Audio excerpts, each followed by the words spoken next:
Good afternoon. I'm a moderator in Park from Korea University. Before we start, I have a few reminders. For the smooth progression of the lectures, please keep your mobile phone in silent mode. Simultaneous translation for English and Korean is provided, so please set the channel of the receiver to 1 for Korean and 2 for English. After the session, kindly leave the receiver at your seat. The track B4 session will start shortly. 시작 전 몇 가지 안내 말씀드리겠습니다. 원활한 세션 진행을 위해 휴대폰은 전동 모드로 부탁드립니다. 이곳 317호의 동시 통역은 한국어는 1번이고 영어는 2번입니다. 자리에 있는 통역 수신기를 이용 부탁드리며 수신기는 반드시 사용 후 자리에 두고 퇴실해 주시기 바랍니다. 잠시 후 세션을 시작하도록 하겠습니다. 1분 남았습니다.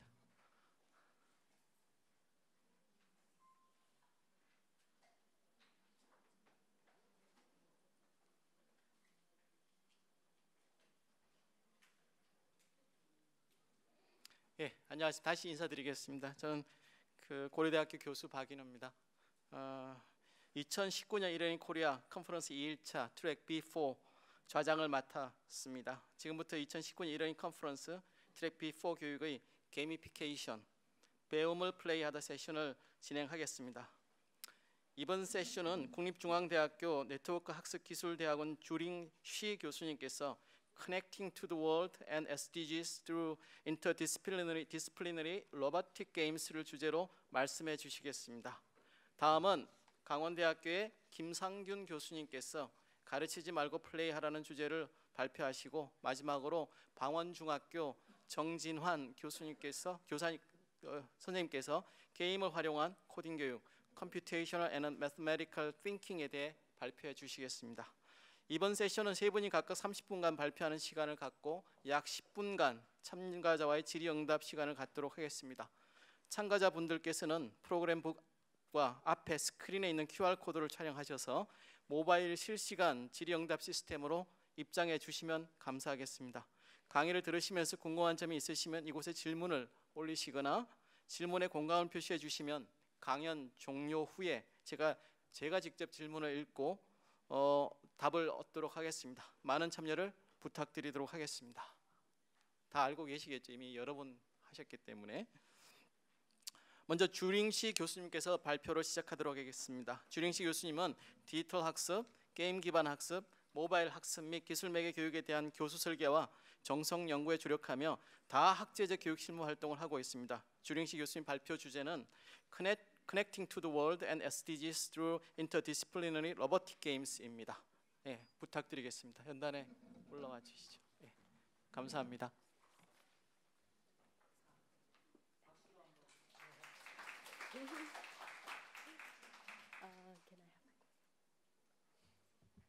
Good afternoon. My name is Juling. I'm from Taiwan.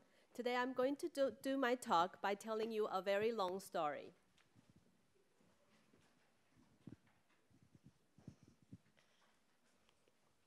In the year 1749, January 26, a ship-owned Dutch East Indian company called Amsterdam carried more than 300 passengers on the ship, was on his maiden voyage. It's the first time travel of this ship. But then the ship has very bad fortune. The passengers on the ship got sick and they have riots. They fight with the captains, but they do not turn around back to Amsterdam. They keep going, sailing, but then they met storms, and then it sunk near the south of England. Unlike Titanic, the ship does not wreck into pieces. The ship sunk as a whole, slowly into the ocean as a whole, and it is the most completed shipwreckage in the 18th century. Therefore, we know what the ship looks like until today. The replica of the ship is in the Marine Museum in Amsterdam, and we can see what the ship looks like in the museum. On the ship, we can see Oriental weapons. We see beautiful China. We see Chinese campus and then a set of Chinese balls that my grandma has. What happens at that time? Does it remind you anything?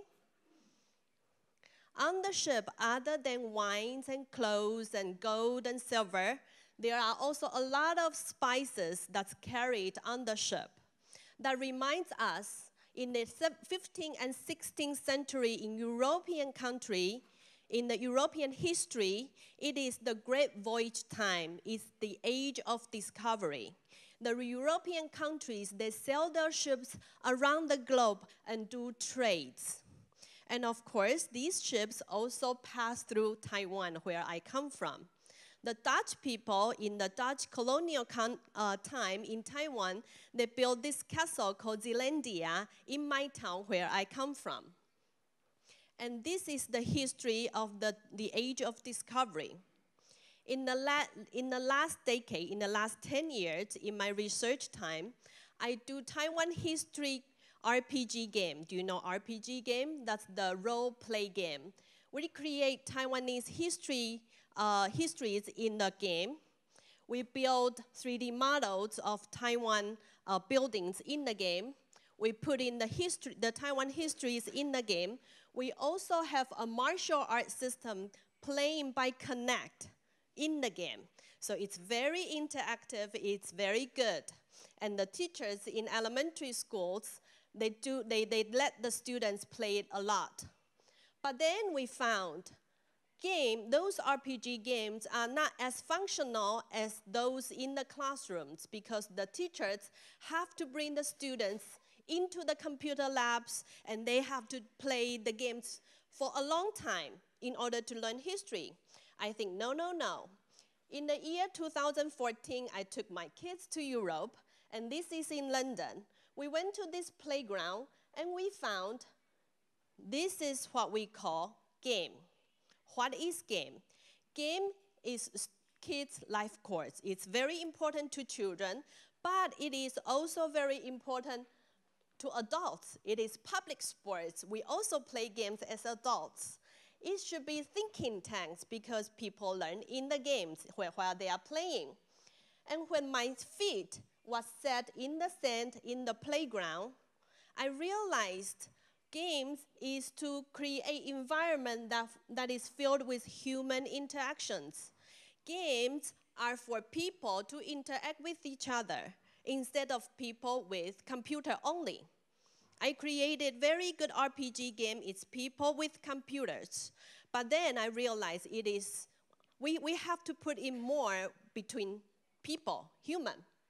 So I taught learning educational theories a lot in the universities. I'm a researcher and a teacher in the universities. And this is what I realized, that we taught it a lot. What is situated learning? Situated learning is to put the students in the situations to learn what they have to learn. It's just like my kids in the playground. They are in the playground, they learn what they have to learn in the game, in the situation. Social cognition is not only the cognition and knowledge in their head. Social cognition is for social interactions. That I look at you, I know your emotions, I know your interactions, and then I interact with you. That's the social cognition. Constructivism is to build knowledge by themselves. Instead of me giving you knowledge, it's you learn knowledge, construct knowledge by yourself. Therefore, we realized that learning should be not only sitting, reading, listening, and thinking. It should be more active learning, turn it into interaction, participation, exploration, and construction.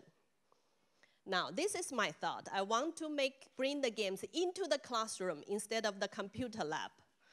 I want to make a table game that talks about the age of discovery, about the European interaction with the world.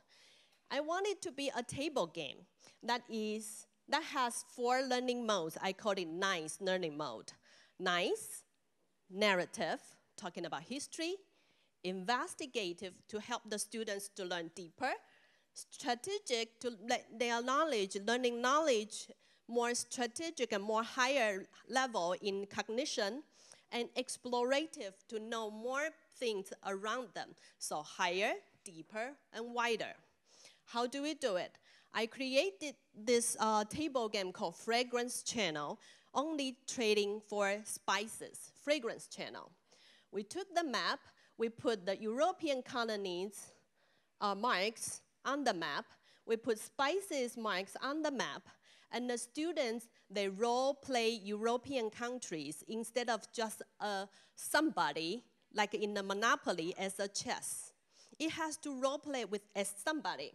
So it's a role play game. In the game, the students with limited game points, they have to choose ship hull, ship oar, mast, and weapon.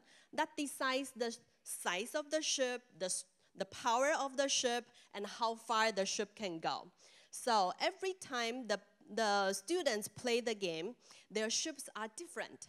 The powers are different. Their partners are different. So every time they play the game, the situation is different. So for this game, we have a table game version. We have a computer version that they connect with other players. We have a cellular phone. We have a mobile phone version that they connect with other players. We also have an olfactory system, which means when they are playing the game, they can smell coffee. When they buy coffee, they can smell cinnamon when they buy cinnamon. But then, like this morning, Professor Kang was saying, this world, in this age, in this 21st century learning, there are STEM, there are computational thinking, there are robot learnings in schools. It's a movement of STEM, right? So I'm thinking, well, okay, if the school teachers need it, then I can redesign the games to fit the goal. So STEM part, this is how I do it. I enlarge the table game 50 times big into the classroom size. On the map, there's also colonies of the countries. There are also spices that's produced in those colonies. What's different is the students, they choose the student, instead of single students, they become student groups. Every group of the students, they choose the countries they want to play with. Netherlands is faster. England is stronger. Spain is bigger. The ship of Spain is bigger. And Portugal, they have the most port because they sail their ship in the Great Voyage time, the earliest. And then the students, every country, they will randomly get a task card. On the task card, there are 3 spices they are going to get to win the game. The first spice can be accessed by all the countries. The second spice can be obtained by only one country. Normally, it's your own. But the third spice is other countries' spices. Question. If I want to get the spice from your colony, can I go to your country and just get it? Can I come without getting a visa? No. So what should I do to get the spice from your own country, from your country? Trading, right? Can I take my 2 coffee to trade with your 1 cinnamon? Or 2 gingers or 3 gingers to trade for your cocoa? Probably, yeah. You will say, yeah, give me more, and then I'll trade to you, right? I'll sell it to you. Okay, and then I win because I got your spice. I completed my 3 spices, and I win. So now the students have the second thought. Well, if I trade it to you, then you will win. No, I'm not going to sell it to you now because I want to win the game. I don't want you to win the game. So I said, okay, if you don't want to trade with me, what would I do to get you a spice? Battle, fight, right? That's what happened in the history. It's either cooperation or competition. They either cooperate or compete. It's what we call competition. Competition means we either cooperate or we compete, and that's how we do it in the game mechanism. Now, what's the difference is the students will write programming, they do block programming, like Professor Kang said this morning, they do computational thinking, and then they write block programming to mobilize the robots to move, to play the game. That's the only difference, because we have a very big map. They play the robots to complete the game. And it's very simple, because all they have to do is to write forward at seconds, 30 degrees left, and then 4 more seconds to go to captain. All they have to do is do mental calculation for the robots and write the programming.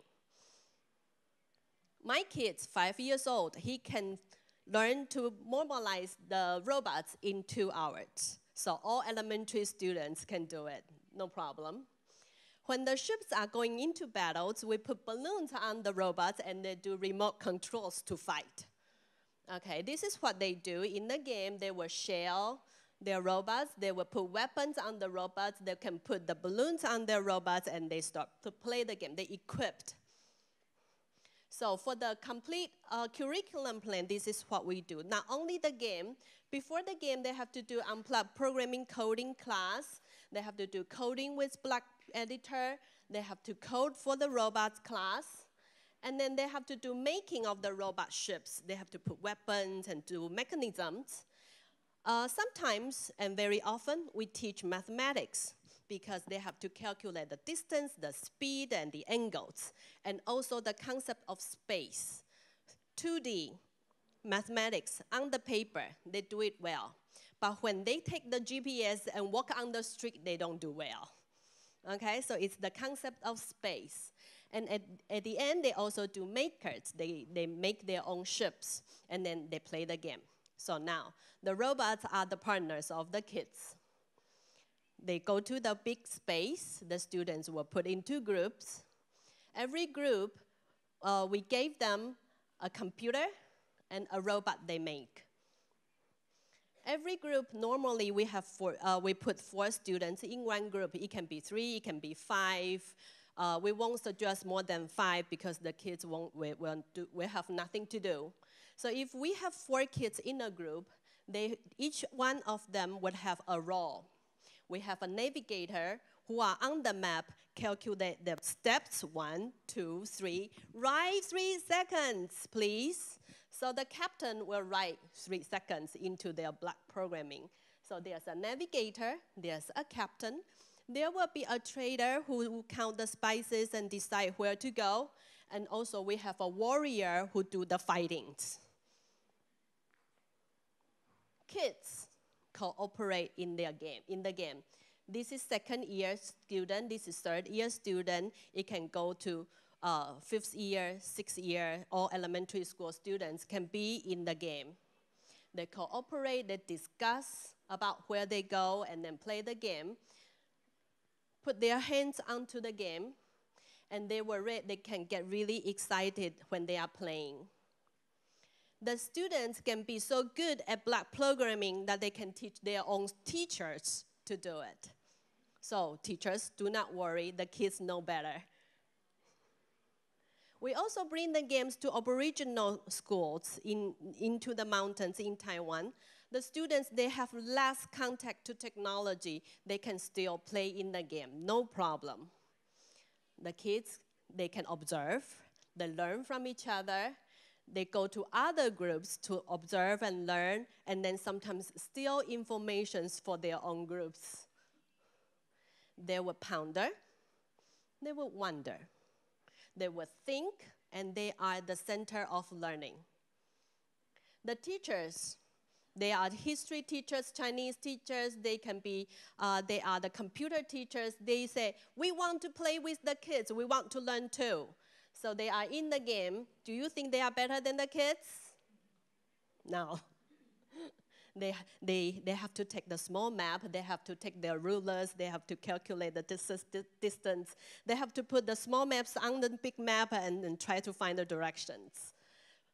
They learn, the teachers learn with the students together, and they have fun. Now, the secondary schools say, well, the elementary schools are having fun, we want it too. Can you do it for secondary kids? Okay, if we want to do it for secondary kids, we want it to be issue-based. We want to put more issues and more knowledge into the kids of the secondary schools. So we created this One Piece, like the Voyager cartoon. Do you know One Piece? Okay, Ocean and Earth in Peace, we call it. The only difference in this game is we distributed a manual, a booklet to every country. And in every round of the game, they have to solve one historical issue. For example, England-France fighting in the history, or Portugal-Spain, the religious lines in the globe.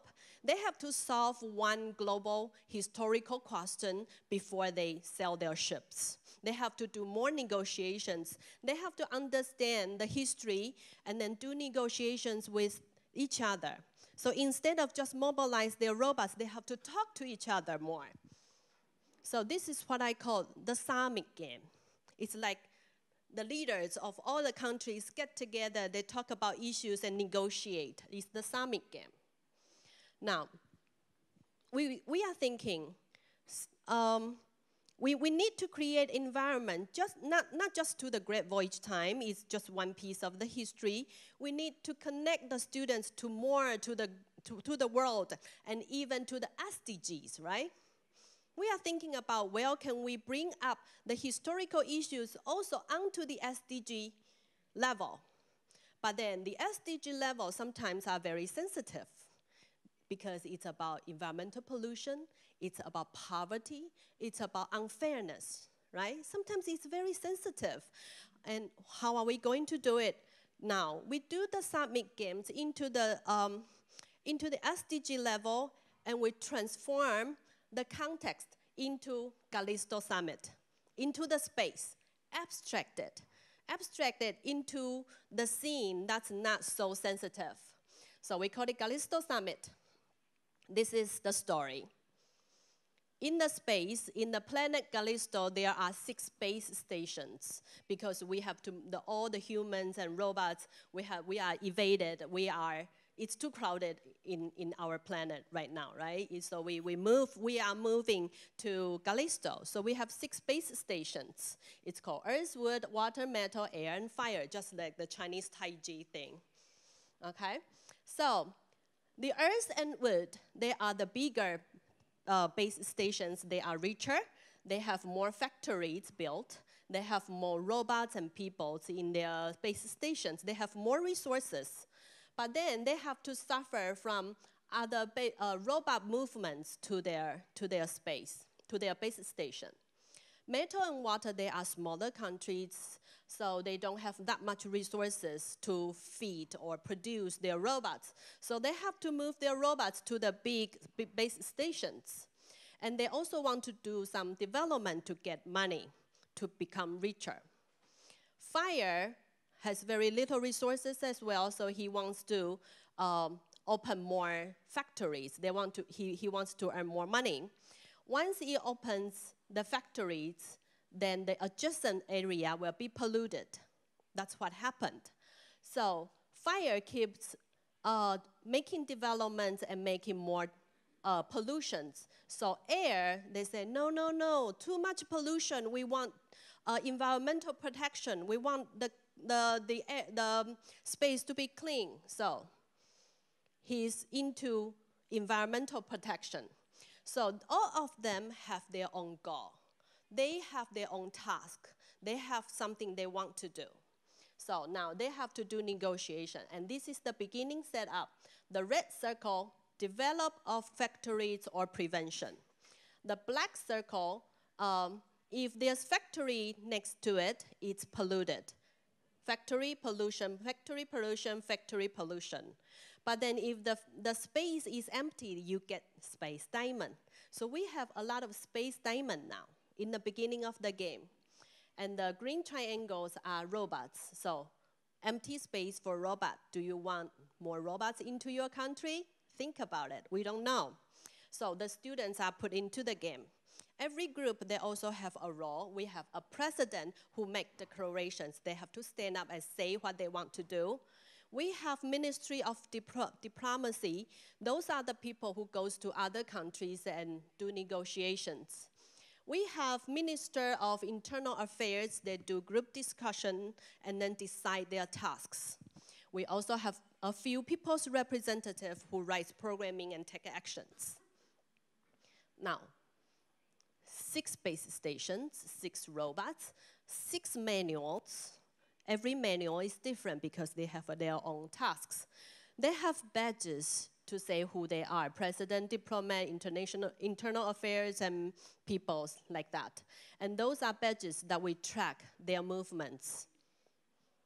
The students would have to go through the SDG classes for a few hours before the game. And then they are into the game, they do negotiations and discussions and moving their robots. Look, they have to talk.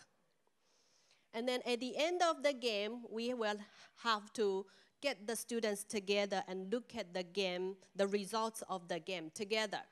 So what happened? In the first time of the game, we found no space diamond left, because all the countries, all the base stations, they want to earn money, so they develop they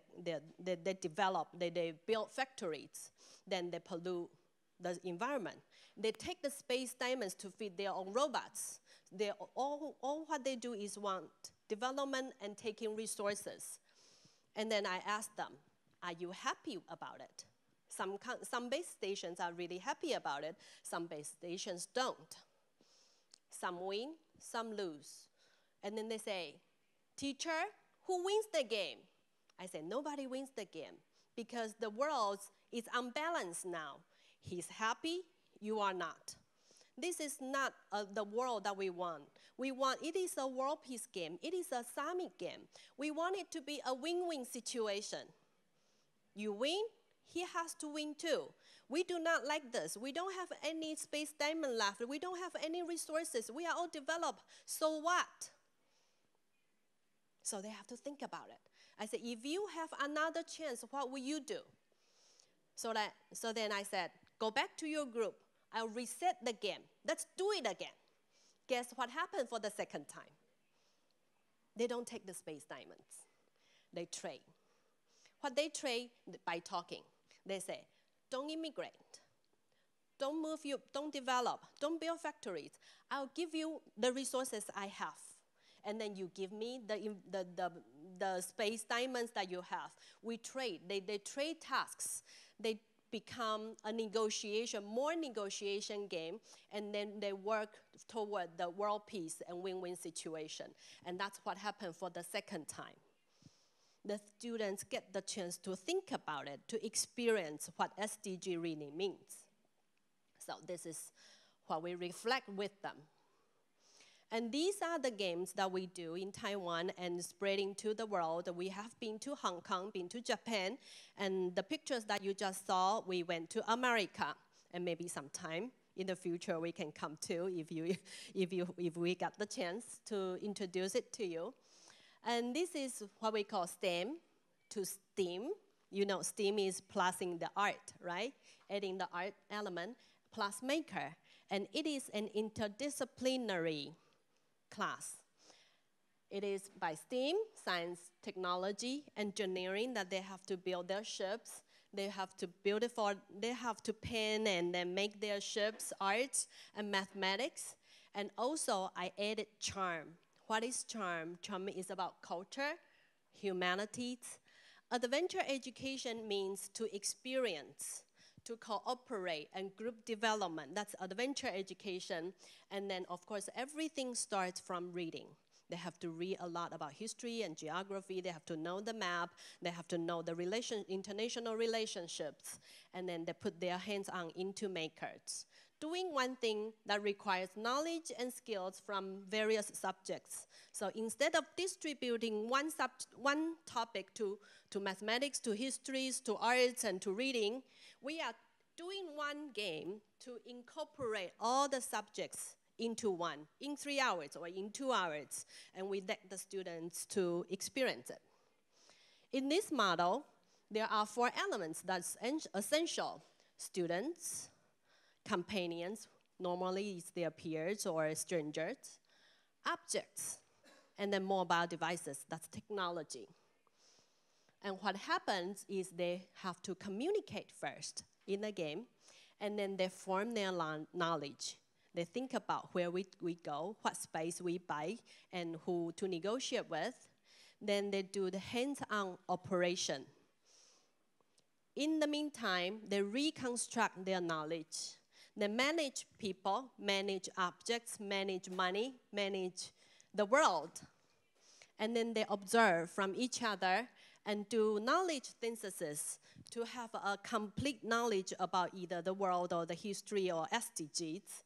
And then they get ready for the next adventure. And this model is what I call CFORMOSA. It's the C Formosa model. Formosa is Taiwan. And we want to use this model to take the students in Taiwan to see the world. And we started to realize it can be used in other countries in the world too. So this is how we do. We steam the ships for the Great Voyage and try to connect the students to the world and SDGs through this interdisciplinary robotic game. And this is my today's talk. Thank you.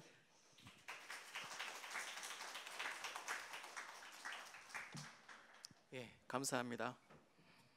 다음은 김상균 교수님께서 발표를 이어가도록 하겠습니다. 김상균 교수님은 세상을 재미있게 바꾸고 싶다는 꿈을 갖고 게이미피케이션을 연구하며 다양한 콘텐츠를 창작하여 보급하는 작업을 하고 있습니다. 김상균 교수님 앞으로 나와주십시오. 네, 발표 주제는 가르치지 말고 플레이하라입니다. 부탁드리겠습니다. 박수로 부탁드리겠습니다.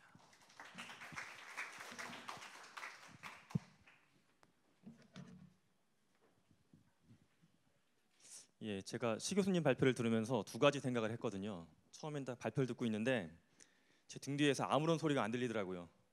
그래서 한 10분 오셨나 싶었습니다. 근데 굉장히 많은 분이 오셨네요, 생각보다. 예, 또 한 가지 생각했던 것은 제가 만들었던 첫 번째 게임이 무엇인가를 잠깐 생각을 해봤습니다.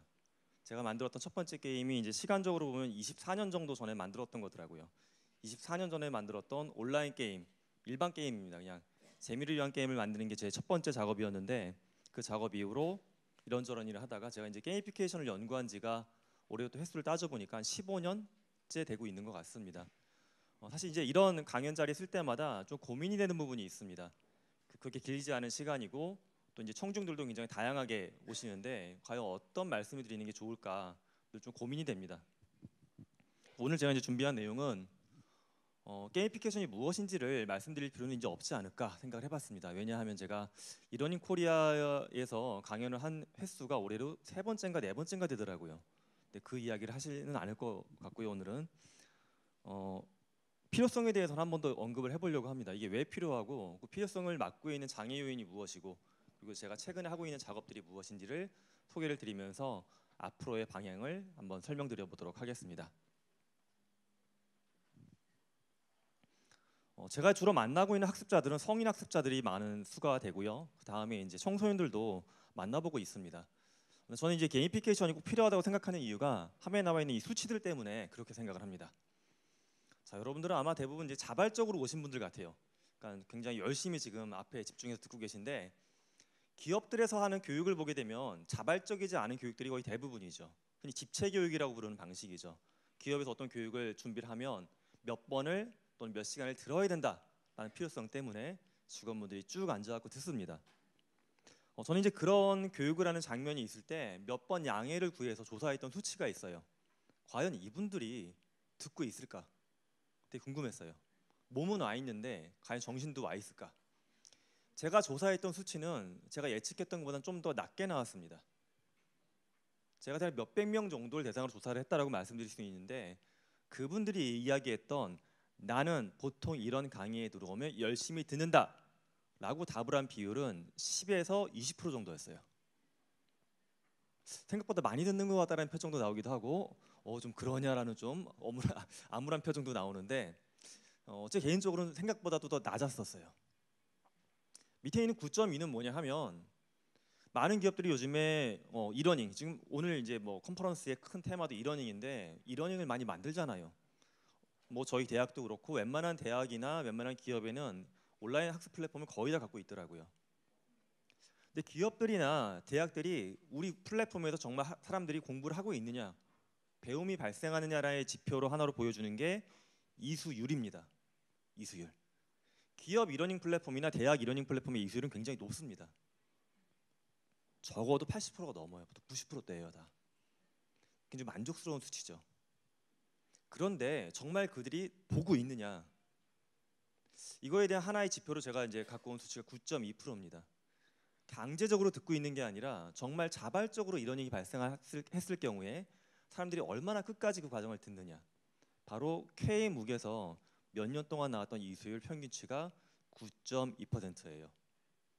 한 강좌에 100명이 신청한다라고 하면 그 강좌를 끝까지 듣는 사람은 9명밖에 안 된다는 얘기예요. 저는 오히려 대학이나 기업의 이수율이 9.2%보다 더 낮지 않을까라는 우려를 갖고 있어요. 실제 이수율이. 왜냐하면 대학이나 기업의 이러닝 컨텐츠는 자발성을 갖고 신청하는 게 아니라 의무성을 갖고 듣도록 만든 거잖아요. 과연 이런 환경에서 9.2%가 나올 거라는 걱정을 하고 있습니다. 그래서 제가 또 한 가지 조사했던 수치가 대기업들 교육을 받을 때 제가 몇 번 양해받아서 또 조사했던 게 과연 이들은 행복할까? 이들의 교육을 직장에서의 어떤 교육 과정이나 전반적인 직장 생활에서 행복 수준을 조사해봤더니 10점 만점에 6.2 정도가 나왔습니다. 즉 굉장히 많은 예산을 투자하는 교육에 별로 만족하고 있지도 못하고 그 자체에 대해서 행복하다고 느끼지도 않는 게 기업의 현실이었어요. 청소년 교육으로 내려가도 큰 차이는 없습니다. 처음에 보여드린 3%의 수치는 뭐냐 하면 중학교 교실에서 수학 교과목을 듣는 학생의 비율이에요. 25명 정도가 보통 한 클래스에 있는데 나는 매시간 수학을 집중해서 듣는다라고 말하는 학생의 비율은 한 반에 채 한 명이 안 되고 있습니다. 이 친구들이 그럼 어디서 수학을 공부하느냐? 73%의 선택이죠. 바로 사교육입니다. 즉 전반적으로 보게 되면 교육은 큰 위기가 있는데 사실 이 위기라고 말씀드리기도 좀 곤란한 게 이게 불과 1, 2년 사이의 일이 아니라 최소한 수십 년, 100년 이상 동안 이게 지속되고 있는데 이걸 어떤 큰 변화가 발생하고 있지 않다라고 보여집니다. 근데 교육과 관련된 어떤 의사결정권자들이 가장 많이 하는 이야기가 이 이야기예요. 기업에서 또는 대학에서 굉장히 많은 예산을 투자해서 너희들을 가르치고 있는데 배움의 기회를 주는데 도대체 왜 배움의 즐거움이 필요하냐? 그냥 인내하면서 공부해라. 배움은 인내야 원래 라고 합니다. 근데 과연 이게 합당한 의견일까? 뭐 이미 이런 단어 쓰기도 무색하게 평생 배우는 시대가 됐잖아요. 평생학습. 뭐 고등학교 때까지만 공부하고 대학교 때까지만 딱 참고 공부하고 끝나면 평생 써먹는 시대가 이미 아니죠. 죽을 때까지 계속 공부를 해야 되는데 그럼 죽을 때까지 계속 인내할 수 있는 인내력이 우리 인간이 갖고 있느냐? 인내력과 관련된 굉장히 유명한 실험이 있습니다. 물건을 꽉 찌는 힘을 악력이라고 하죠. 악력 갖고 실험했던 게 있는데요. 집단을 두 군데로 쪼개서 두 군데 다 예능 프로그램을 보여줬어요. 근데 A 집단은 예능 프로그램 보면서 마음껏 웃으세요. 평상시 보듯이 그냥 웃는 거예요. 딴짓도 해도 되고. B 집단은 어떻게 했냐 하면 예능 프로그램 집중해서 봐야 돼요. 근데 웃으면 혼내요. 감리가는 거죠. 그럼 안 돼요. 오늘 실험 수당 없어요. 안 됩니다. 안 됩니다. 웃지 마세요. 이렇게 했습니다. 그 다음에 악력을 측정을 해본 거예요. 그랬더니 집단 B의 악력이 통계적으로 유의미하게 굉장히 낮게 나왔습니다. 둘 다 앉아 있을 때 뭐 특별한 힘을 쓰는 것도 아니지만 그만큼 정신적인 인내력, 정신적인 에너지가 소비가 됐다는 이야기입니다. 즉 저는 이 말씀을 드리는 이유가 인간의 인내력이 굉장히 유한한 자원이라는 거예요. 근데 유한한 자원을 갖고 있는 인간을 무작정 참으면서 공부해야 된다는 요구가 인간은 받아들일 수 없다라는 겁니다. 생물학적으로. 최근에 하고 있는 몇 가지 작업을 좀 말씀드려 보려고 합니다. 근데 뭐 제가 기업들하고 일을 하다 보면 항상 재밌는 게 A 기업 가면 B 기업은 그러니까 A 기업 방문하면 B 기업에서 어떻게 하고 있는지 말씀해 달라고 그러고 B 기업을 가면 A 기업이 어떻게 하고 있는지 말씀해 달라고 하세요. 근데 제가 말을 못 하죠. 기업들은. 공개적인 좀 프로젝트에 대한 이야기를 잠깐 해보려고 합니다. 화면에 보여드리는 이 사례는 뭐 나중에 제목은 바뀔 수 있겠지만 현재 가칭으로선 마지막 편지라는 프로젝트로 현재 진행이 되고 있는 컨텐츠입니다. 인사혁신처 산하에 국가공무원 인재개발원이 있습니다. 우리나라 진천에 위치하고 있는 기관인데 그 기관에서 우리나라 신규 공직자분들을 교육하는 작업을 하고 있습니다. 근데 교육 과정 중에 중요한 요소가 뭐냐 하면 5일 정도 동안 국가관을 교육하는 프로그램이 있어요.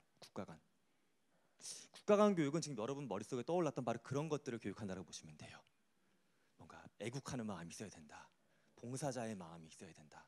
청렴해야 된다. 이거를 5일 동안 배웁니다. 40시간 동안. 와, 재밌겠죠? 아마 저는 거기 못 들어갈 것 같아요.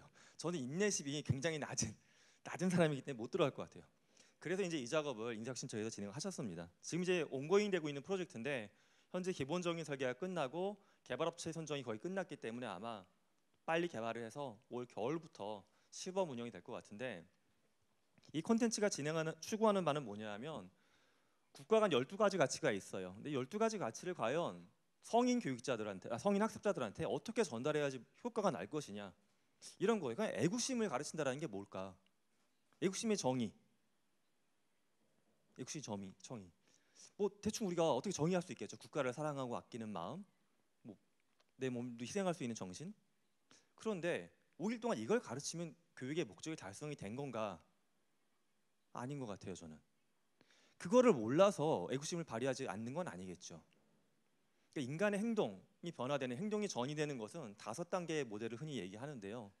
애국심이 뭔지 아는 것은 2단계입니다. 처음에 애국심이 뭔지도 몰라요.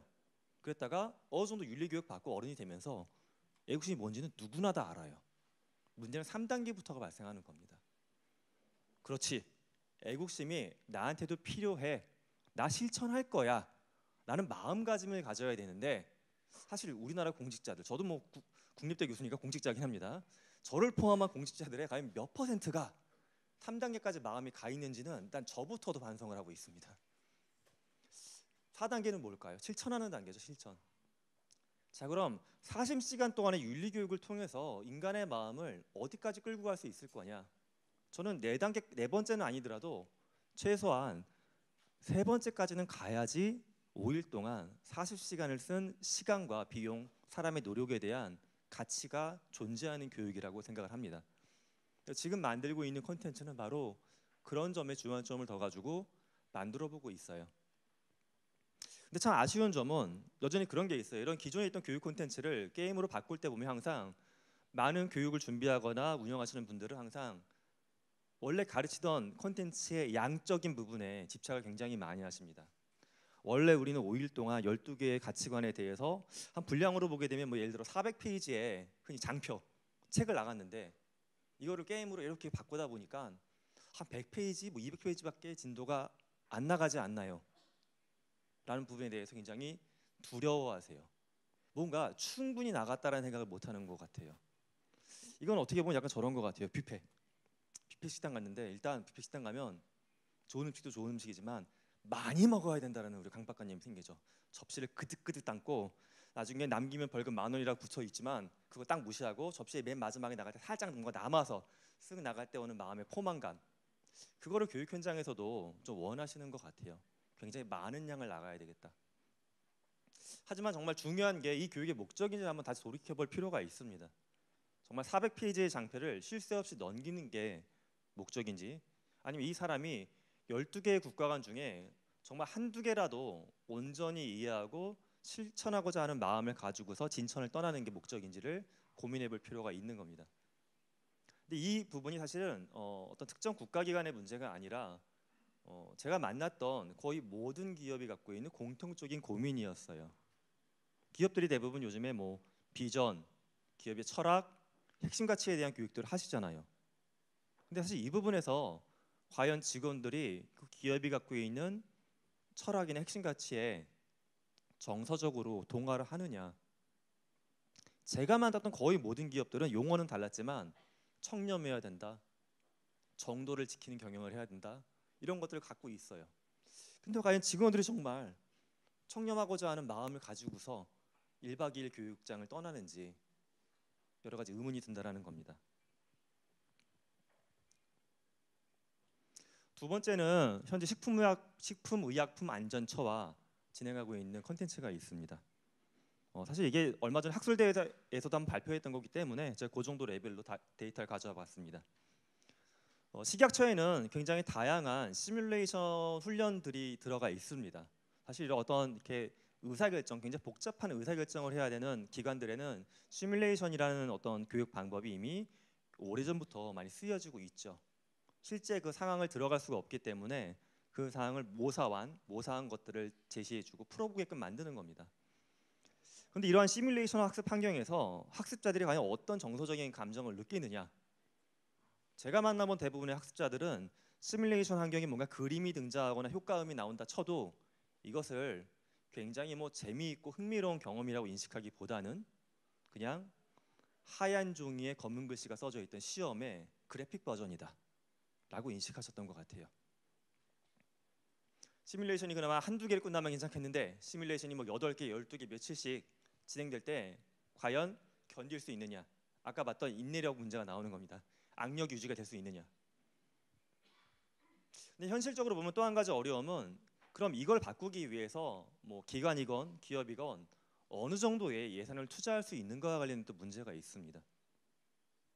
이미 의사결정권자 입장에선 꽤 오랫동안 많은 예산을 써가지고 누적된 콘텐츠가 있는데 이게 내가 봤을 때 그렇게 나쁜 것 같지 않은데 왜 게임을 만드느라고 VR을 쓰고 AR을 쓰고 수많은 콘텐츠를 만들고 공간도 더 넓혀야 되고 이렇게 투자를 하는 거 좀 과다하지 않느냐라는 이야기를 굉장히 많이 합니다.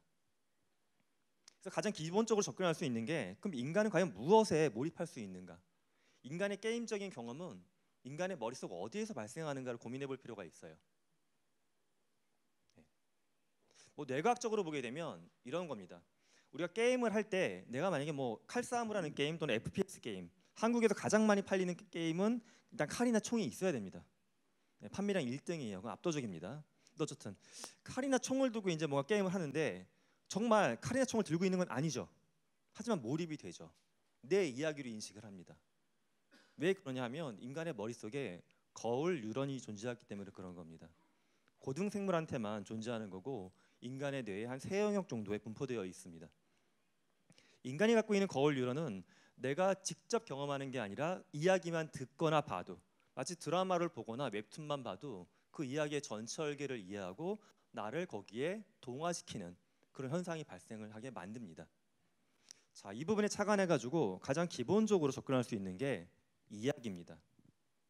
우리 기업이 갖고 있는 어떤 교육 콘텐츠, 시뮬레이션 어떤 콘텐츠의 전체적인 얼개를 하나의 거대한 서사 구조, 이야기로 만들어 봤을 때 효과를 볼 수 있습니다. 식약처에서 만들었던 콘텐츠를 보게 되면 사실 화면 구성은 우리가 흔히 예상하는 유럽에 있는 또 미국에 있는 어떤 게임 기반 학습 플랫폼을 만드는 기업들이 제시하는 콘텐츠처럼 최소한 2D 그래픽이 등장하거나 음향 효과가 좋거나 그렇지는 않습니다. 식약처에서 만들었던 콘텐츠는 거의 핵심적인 부분이 이야기일 뿐이에요. 이야기. 근데 어떤 이야기냐 하면 식약처 직원이 주인공이 된 소설입니다. 소설이 이런 식으로 이제 전개가 됩니다. 여러 가지 모듈이 있는데 지금 보여드린 구조는 시뮬레이션 할 모듈이 하나부터 12개까지 이렇게 12번째 모듈이 쭉 연결되는 구조예요. 그럼 어떤 식으로 이야기 구조를 짰냐 하면 처음에 로그인을 하면 바로 시뮬레이션이 시작되는 게 아니라 내가 주인공이 된 뭔가 스토리가 하나 나와요. 이거를 요즘에 이런 책을 잘 안 파는 것 같은데 지금 저하고 이제 연령대 비슷하신 분들은 한 20년 전으로 돌아가시면 이 비슷한 콘텐츠가 한국에서 많이 팔았던 게 있어요. 도깨비 책이라고 해가지고요. 이제 커플 사이에 많이 선물했던 책이 있어요. 동화책인데 이렇게 입력을 할 때 제가 김상균이잖아요. 만약에 제 이름을 입력을 하면은 동화책 프린트된 부분에 주인공이 제 이름으로 나오는 거예요. 내용은 굉장히 유치합니다. 근데 이제 그림도 있고 거기 이야기가 왠지 제 이름이 튀어나오면 흥미롭잖아요. 이거 선물 옛날에 많이 했었어요. 약간 그런 구조입니다. 기본적으로 식약처를 배경으로 한 소설이 등장하는데 주인공은 바로 로그인한 시뮬레이션에 임하는 학습자가 주인공으로 등장을 합니다. 자, 그래서 이제 처음에 인트로덕션 이야기를 듣고 나면은 시뮬레이션은 그거에 맞춘 모듈이 시뮬레이션이 발생을 하고요. 이 시뮬레이션이 성공하거나 실패했을 때 그냥 성공해서 쭉 넘어가는 게 아니겠죠. 실패도 하잖아요. 시뮬레이션 하다 보면. 그러면 실패 스토리가 등장을 합니다. 실패 스토리 한번 읽어보고서 다시 시뮬레이션하고 성공을 하게 되면 그 다음 구조 넘어가는 이런 식으로 전체 이야기를 쭉 넘어가게 됩니다. 또 맨 마지막에 엔딩 스토리까지 있는 이런 구조로 쭉 진행이 되게 되어 있어요. 사실은 이 프로젝트를 이제 작년에 했었고 올해도 확장된 프로젝트를 하고 있는데 작년부터 하면서 좀 약간 걱정된 부분도 있었어요.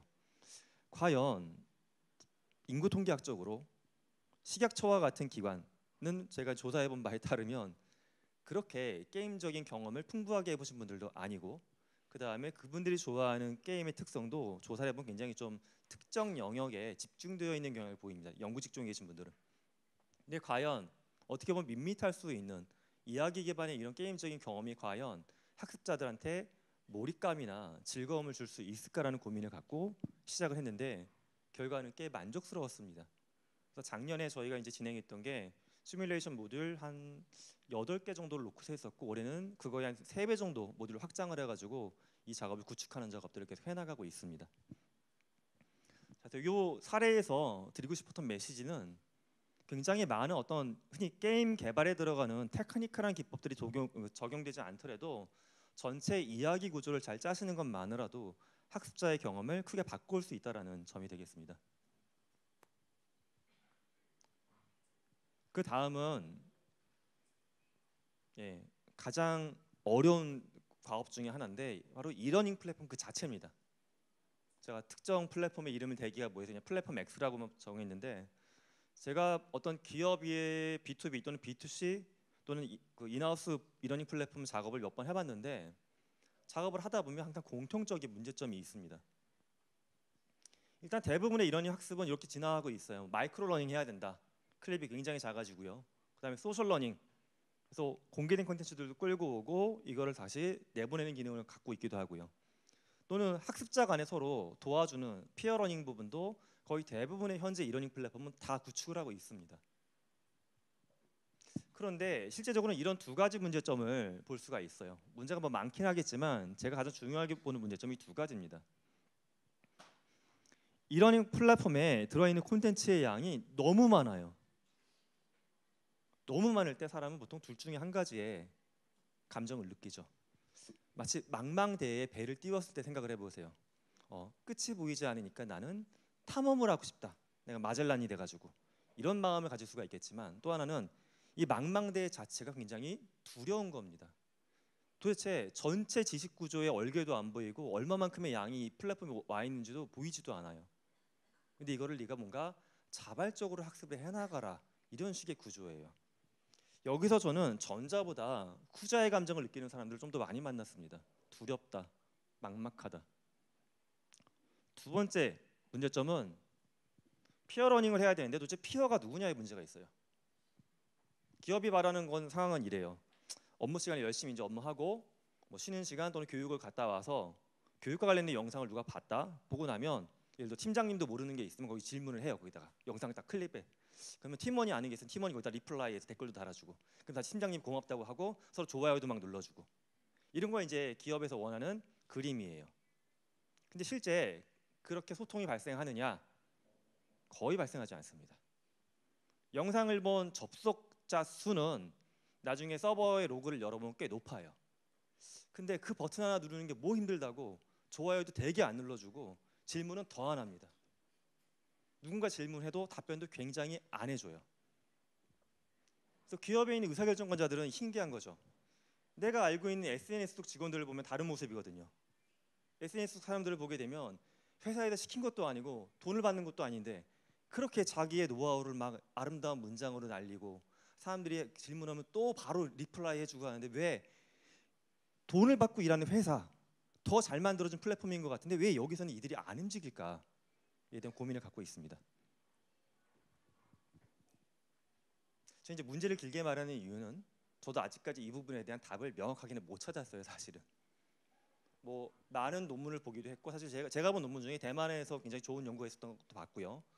근데 많은 시도도 해봤지만 어떤 딱히 한 가지 방법이 이 문제의 해결책은 안 나왔습니다. 그래서 제가 이제 실험적으로 많이 권하는 것들은 그냥 이게 제가 게이미피케이션 주제이기 때문에 그럼 게임에선 사람들이 서로 왜 능동적으로 도와주고 움직일까?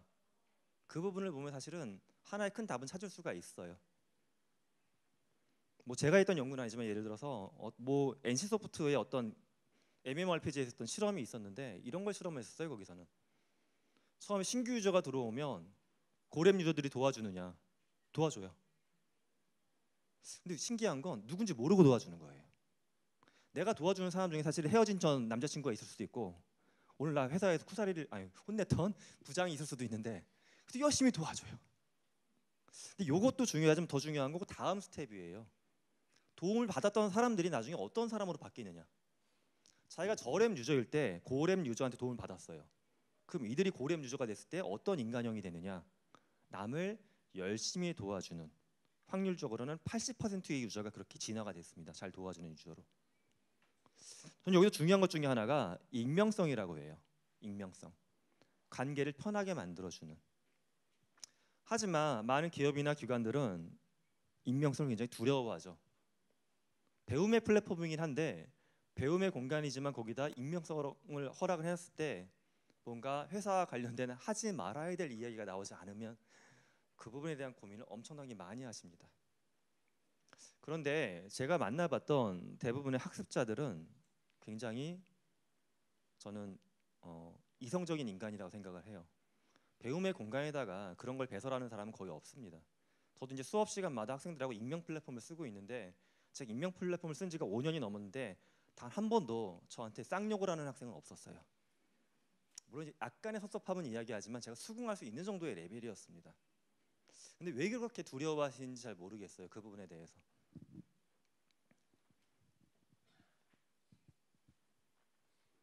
앞에 보여드렸던 이런 컨텐츠들, 이런 작업들이 과연 어떤 목표를 갖고 하는 거냐, 그게 네 가지를 볼 수 있을 것 같아요. 첫 번째는 지식에 대한 탐험, 망망대해 같다라고 말씀을 드렸죠. 이 망망대해 구조에서 어떻게 하면 노를 져가지고 계속 새로운 섬을 찾게 만들 거냐, 지식을 보게끔 만드는 작업이 있고요. 또 하나는 소통입니다. 아까 보여드렸던 두 번째 질문이었죠. 왜 사람들이 SNS에서와 다르게 학습 플랫폼에서 서로 소통하지 않느냐. 게이미피케이션을 통해서 소통을 늘리는 게 또 한 가지 가능하고요. 또 하나는 새로운 것에 대한 도전심.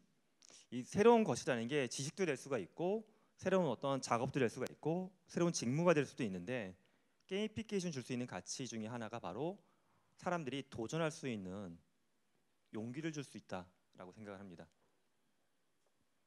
마지막 하나는 아직 내가 맡아보지 않았던 역할을 이해할 수 있는 기회를 줄 수가 있습니다. 제가 최근에 이제 일했던 기업들 중에 이런 기업이 있어요. 종업원 규모는 굉장히 적은데 국내 매출은 손가락 안에 들어가는 회사. 그런 회사가 있어요. 이런 회사의 특징을 보게 되면 직원들의 근속 연수가 굉장히 길어요. 굉장히 길고 그 안에서 겉으로 드러나지 않는 굉장히 많은 갈등들이 있습니다. 근데 이 갈등들이 평소에는 괜찮은데 어떤 하나의 트리거가 작동했을 때 굉장히 큰 아픔이나 사고로 이제 발생을 하겠죠.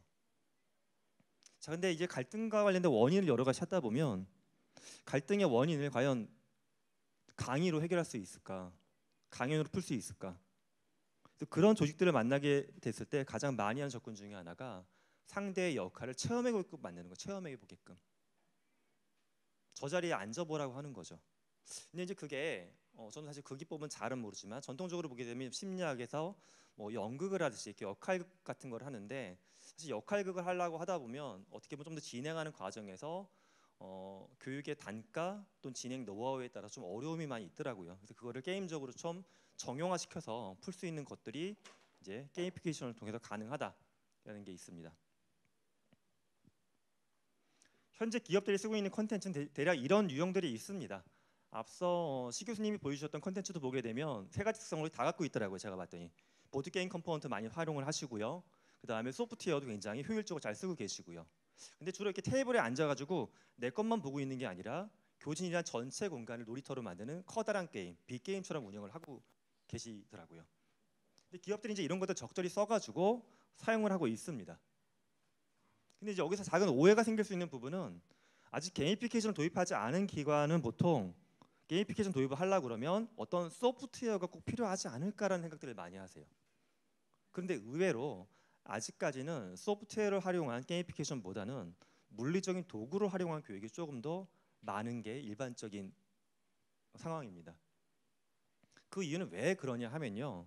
소프트웨어를 썼을 때 뭔가 개발이 끝난 상태에서 운영 단가를 낮출 수도 있고 더 많은 어떤 데이터를 통해서 러닝 데이터와 관련된 어널리틱스가 가능하긴 한데 문제는 그걸 만들기까지의 비용적인 문제 때문에 현실적으로는 물리적인 도구들이 더 많이 쓰이고 있는 게 실제 모습이 되겠습니다.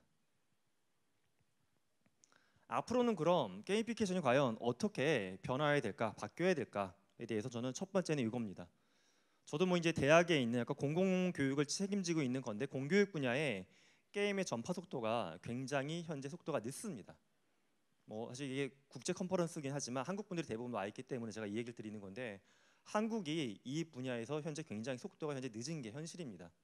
그나마 다행인 점은 교육부에서 올해 처음으로 교사 연수 작업의 컨텐츠를 리뉴얼하면서 게이미피케이션과 관련된 컨텐츠를 20차시 정도 분량으로 제작 중이세요 현재. 그래서 아마 내년 초에 그 교육이 진행이 되면 현직 교사분들도 조금 더 이런 것과 관련된 어떤 거리감을 좁힐 수 있을 것 같습니다. 두 번째는 한국이 뭐 여러 가지 산업적인 발전이 있긴 하지만 아직까지 기반적인 건 저는 제조나 장치 산업에 가깝다고 봐요. 우리의 산업 구조를. 그런데 게임적인 경험이나 학습 환경이 사실은 장치나 제조 산업 분야의 산업 분류로 보게 됐을 때 가장 적용이 현재 좀 늦은 상태입니다. 그래서 이 부분도 좀 살펴볼 필요가 있고요. 또 한 가지 가장 아쉬운 점은 세 번째입니다. 게이미피케이션이 전통 교육 기법에 비해서는 어떤 방법을 쓰더라도 원가가 높아질 수밖에 없어요. 그러다 보니까 비어 있는 부분이 어디냐 하면 중소기업들이에요. 중소기업들은 이제 여전히 집체교육 또는 뭐 환급가정 이런 교육만 받다 보니까 예전의 교육 방식에서 벗어나지 못하고 있는 아쉬움이 있습니다. 그래서 제가 갖고 있는 큰 질문 중에 하나가 어떻게 하면 게임 기반 학습, 게이미피케이션의 교육 원가를 낮춰서 더 많은 사람들이 이걸 체험할 수 있을까라는 부분에 대해서 고민을 하고 있습니다. 마지막은 제가 집필한 두 권의 책을 소개해드리는 걸로 마무리 짓겠습니다. 이론적인 책을 보시고 싶으면 빨간 책을 보시면 되고 영문판입니다. 그다음에 좀 실무적인 책을 보시고 싶으면 초록색 책, 마치 무슨 화장실 귀신 같죠? 초록색 책, 빨간색 책, 두 권의 책이 있으니까 이거 골라서 보시면 도움이 되실 것 같습니다. 마치겠습니다.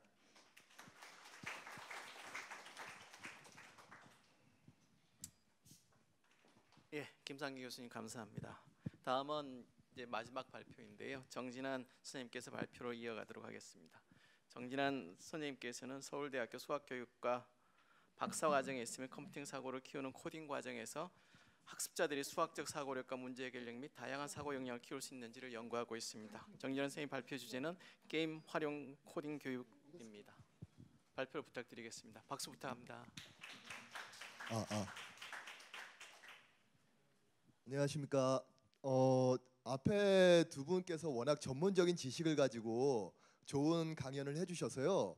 제가 굉장히 많이 당황스럽습니다. 저는 현재 그 서울 강서구에 있는 방원중학교에서 왔고요. 저는 그리고 참고로 수학교사입니다. 그래서 아까 전에 그 강의 내용 중간에 수학을 열심히 집중해서 듣는 친구가 3%라는 걸 얘기를 듣고 굉장히 슬펐습니다. 오늘 아침에도 지금 수업을 하고 왔는데요. 지금 보시면 알겠지만 저희 제목이 제가 준비한 제목이 코딩 에듀케이션 바이 게임이라고 되어 있습니다. 저희는 이번에 그 컨텐츠 진흥원에서 저희가 교재를 개발해서 아마 제가 여기까지 온 것 같다고 생각을 하는데요. 그리고 또 부제로는 컴퓨테이셔널 앤 매스메티컬 띵킹이라고 제가 썼습니다. 일단 이 내용에 대해서 제목을 왜 이렇게 붙였는지에 대해서는 잠시 후에 좀 말씀을 드리겠습니다. 그 제가 소개시켜 드릴 그 순서는 코딩과 수학 그리고 저희가 실제로 그 교재에서 활용하고 많은 학생들한테 지금 현재 적용하고 있는 프로그래밍 코드크래프트라는 걸 간단하게 보여드리고요. 그 다음에 실제로 학생들이 이 프로그램을 가지고 무엇을 만드는지를 좀 소개시켜 드리려고 합니다. 제일 처음에 제가 제목을 왜 코딩과 수학이냐고 제목을 붙여봤습니다. 저희가 이제 커리큘럼의 기본으로 삼은 거는 수학적 사고와 그리고 컴퓨테이셔널 띵킹이라는 큰 두 가지 주제가 있습니다. 일단 제가 사실 수학 교사다 보니까 이제 수학적 사고를 워낙 중심에 둔 것도 있고요. 그리고 또 컴퓨테이션 팅킹이라는 거는 2006년부터 굉장히 큰 주목을 받고 있는 교육적 키워드라고 저희가 얘기할 수가 있습니다. 그리고 이 두 가지를 융합을 한다는 것에 대해서 많이 좀 생소한 분들이 계실 텐데요. 이 두 가지를 융합하는 이유는 크게 이제 2006년에 윙도 얘기를 했고 그 이후에도 계속 똑같은 얘기가 나오고 있는데요. 학생들이 컴퓨팅 사고를 어떻게 키울 것이냐, 그냥 단순히 코딩만 하면 되는 것이냐, 그건 또 아니라고 할 수가 있는 거죠. 애들이 언어를 배우는 게 아니라 어떤 사고력을 키울 수 있어야 되고, 그리고 이것은 그 사고력은 수학적 사고와 과학적 사고 이것들과도 상당히 많은 접점이 있다고 얘기할 수가 있습니다. 특히 그냥 아무거나 이제 코딩을 해보는 것 같은 경우에는 큰 맥락이 존재하지가 않기 때문에 수학과 컴퓨터 코딩 활동 같은 경우는 서로 상호 보완적으로 서로 맥락을 주고 사고 기회를 줄 수 있다는 표현을 많이 씁니다. 그리고 맨 왼쪽에 보시면은 컨스트럭셔니즘이라는 게 있습니다. 우리나라로 번역하면 구성주의가 될 텐데요. 이거는 우리나라에서 쓰이는 구성주의, 컨스트럭티비즘하고는 분명히 차이가 있는 용어입니다. 이건 많이들 모르실 그 생소하신 부분일 수도 있는데요. 이건 간단하게 말씀드리면 구성주의에다가 어떤 도구를 주는 것이라고 생각하면 됩니다. 그냥 구성주의라는 게 사람들의 학생들의 사고 구조를 만들어 준다는 거, 이것을 목적이라고 했을 때 수많은 교육적 방법들, 처방들이 있을 수가 있지만 그 중에 하나로 툴을 제공한다. 그 툴을 특히 컴퓨터와 관련된 코딩 환경을 제공한다. 그런 부분을 연구한 부분이 바로 컨스트럭셔니즘이라고 생각하시면 될 것 같습니다. 저희가 이게 어떤 커리큘럼을 적용한 순서를 간단하게만 말씀드리면요. 첫 번째는 서울시의 자유학기 교재로 개발이 됐습니다. 그래서 3D 프린터와 입체 코딩이란 제목으로 저희가 그 교재를 개발했었는데요. 간단하게 얘기하면은 물론 이제 최종 작품이지만요. 학생들이 어떤 작품의 이미지를 따오고서는 내가 이거를 만들어 보고 싶다 하면 그것을 실제로 코딩으로 만들어서 3D 프린터로 뽑는 활동까지 한 겁니다. 여기서 중요한 거는 아이들이 그냥 이제 사실 요새 같은 경우에 보면은 뭐 띵커캐드나 굉장히 쉽게 마우스 클릭으로도 3D 작품을 굉장히 그럴듯하게 만들 수 있거든요. 근데 사실 2015년만 해도 그 정도 환경이 많이 보급이 안 됐었어요. 그리고 마우스로 클릭해서 만드는 것 같은 경우에는 아이들이 과연 거기서 뭘 배울까요? 저는 그런 생각을 늘 합니다. 그냥 마우스로 단순히 클릭해서 쭉 끌어와서 만드는 거, 뭐 게임적 요소는 있겠죠. 근데 저희는 게이미피케이션이고 당연히 교육을 신경 써야 되기 때문에 애들이 타자를 하나하나 치게 한번 해보면서 뭔가를 학습할 수 있게 생각을 했습니다. 구성을 했습니다. 그 부분은 잠시 후에 작품에서 좀 더 보여드리도록 하고요. 또 2017년에는 저희가 그 교재를 만들었습니다. 게임으로 배우는 코딩이라고 해가지고 학습자들이 컴퓨팅 사고를 어떻게 키울 수 있을지 그거를 게임을 소재로 해서 한번 배울 수 있도록 구성을 했습니다. 마지막으로 지금 이제 이 교재가 구성되고 지금까지는 계속 다양한 학생들한테 그 어떤 교육 환경에서 적용이 이루어지고 있고요. 이것도 잠시 후에 좀 더 보여드리도록 하겠습니다. 자, 컨스트럭셔니즘에서 조금만 더 말씀을 드리면요. 기본은 이겁니다. 처음에 이게 페퍼트라는 사람이 만든 거거든요. 페퍼트라는 사람의 그 아이디어로 나온 건데 그 사람이 아주 어렸을 때 자동차를 가지고 놀았다고 합니다. 그래서 플레잉 위드 기어. 그러니까 애가 그때는 애죠. 지금은 돌아가셨는데요. 죄송합니다. 그 애가 막 자동차를 뜯어보다 보니까 그 안에 그 자동차 기어가 있었던 거예요. 좀 잘 만든 거죠. 아마 부잣집 아들이었나 봅니다. 그래서 그 기어를 가지고 놀다 보니까 이 기어가 뭐 큰 거랑 작은 게 있으니까 얘가 3바퀴 돌면 얘가 1바퀴 도네. 이런 느낌을 가지게 된 거예요. 그러다 보니까 어렸을 때부터 비례에 대한 어느 정도의 감각을 가지고 있었고 중학교 때 올라가서 그 학교에서 수업을 듣는데 선생님이 뭐 X, Y 써가면서 비례에 대해서 설명하니까 머릿속에 그 기어가 떠올랐답니다. 그리고 굉장히 쉽게 이해를 했다는 거죠. 근데 주변을 보니까 애들은 다 쓰러져 있고 그렇죠? 아마 3% 안에 드는 학생인 것 같은데 사실 여기서 시작했다고 보면 됩니다. 컨스트럭셔니즘은 아이들한테 어떤 사고 도구를 주는 게 중요하지 않은가 그런 생각을 했다고 하는데 이 사람의 사진을 잠깐만 순서 바꿔볼게요. 사진 보여드리면 굉장히 옛날 사람이에요. 그래서 다시 돌아와서요. 이 컨스트럭셔니즘이라는 거에서 이게 수학과 어떻게 연결되는지 조금만 더 말씀드릴게요. 수학적 경험이라는 것은 사실 우리들 주변에서 많이 경험할 수 있는 건데요. 근데 학교 수학은 왜 이렇게 애들과 고립되어 있느냐? 사실 텍스트북 안에서 그 교재 안에서만 있기 때문에 그게 사실 수학이라는 게 필요한 건지 애들도 잘 모르겠죠. 그리고 세이머 페퍼트 같은 경우에는 메스랜드라는 표현을 썼습니다. 그 방금 전 이제 그 뭐 어떤 이제 그 기어가 돌아가고 이런 것들을 확장해 가지고 로고라는 언어를 만드는데요. 거기서 메스랜드라는 표현을 썼습니다. 그 메스랜드라는 건 뭐냐면은 어떤 컴퓨팅 환경에서 애들이 수학 기호를 입력을 막 하는 거예요. 그럼 이 수학 기호를 입력하는 게 그냥 화면으로 뜨는 거죠. 피드백을 주는 거죠. 즉 메스랜드라는 표현을 굳이 쓴 이유 같은 경우에는 애를 수학 나라에서 살게 하자, 아니면 산다는 표현보다는 조금 더 약하게 하면은 잠깐 수학 나라에 여행을 갔다 오자. 수학 여행인가요?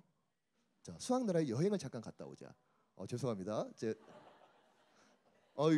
이런 분위기가 오랜만이어서요. 오늘도 이제 1교시에 수업하는데 애들이 쓰러져 있어서 잠깐 첫사랑 얘기했다가 다 깼다가 수업 그 칠판 쓰니까 또 자더라고요.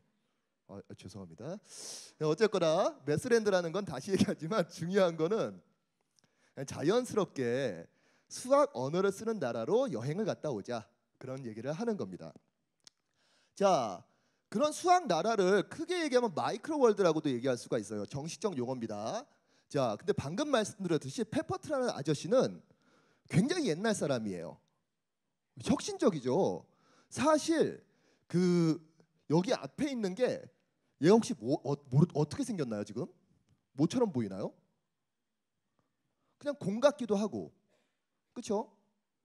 저게 아마 1970년도 사진일 텐데요. 그 앞에 시 교수님이 얘기해 주셨던 건, 보여주셨던 건데, 막 애들이 앞으로 가고 돌고 했던 로봇 있죠. 그거의 원조입니다. 터틀 로봇이라고 해요. 근데 여기에 그림이 하나 그려져 있죠. 그러니까 이 터틀 로봇은 이동하면서 그 자리에다 그림을 그립니다. 근데 이 당시에는 퍼스널 컴퓨터가 없었어요. 그러면은 여기 그림에 잘려 있는데 이 전선 보이시죠? 블루투스로 연결되는 건 당연히 아닐 테고요. 전선 옆에 키보드가 아주 큰 타자기가 있습니다. 아이들이 그 타자기 가지고 가자, 몇 발자국 앞으로 가라, 몇 발자국 돌아라, 이런 걸 70년도에 시작했던 거죠. 저희는 지금 하고 있는데요. 근데 이게 왜 터틀이라고 불렸냐면은 생긴 것도 더 거북이 등껍질 같지만 그것보다 좀 느리기도 했어요. 터틀이라는 이름이 붙였고, 하다 보니까 컴퓨터가 보급되기 시작하는 거예요. 그래서 페퍼트는 컴퓨터야말로 사람들이 가장 좋아할 만한 놀이 도구가 될 수 있겠다. 애들이 우리가 아무리 교사가 다양한 교구나 학습지를 준비해서 간다고 해도 애들이 다 집중하진 않거든요. 어떤 친구는 이 놀이가 재밌고 어떤 친구는 재미없을 수 있잖아요. 근데 컴퓨터는 누구나 즐길 수가 있겠다. 그래서 컴퓨터로 이 거북이를 가지고 갑니다. 그게 바로 로고란 프로그램입니다. 이것도 마찬가지로 가자, 돌자, 앞으로 몇 발자국 가라, 오른쪽으로 몇 발자국 돌아라, 이런 것 같은 아주 단순한 명령으로 이루어집니다. 자, 근데 딱 보시면 알겠지만 굉장히 올드하죠. 그래서 요새 가장 뜨고 있는 프로그램 중에 하나가 스크래치라는 겁니다. 아마 이게 제일 친숙하실 거예요. 스크래치 혹시 아시는 분 잠깐만. 거의 다 알고 계시는 것 같습니다. 예. 자, 스크래치라고 갑자기 띄우면은 가끔 가다가 컴퓨터 쪽에서 좀 그 지식이 많으신 분들은 굉장히 이해할 거예요. 야, 왜 스크래치가 수학이야? 스크래치는 컴퓨터야. 맞는 말씀이에요.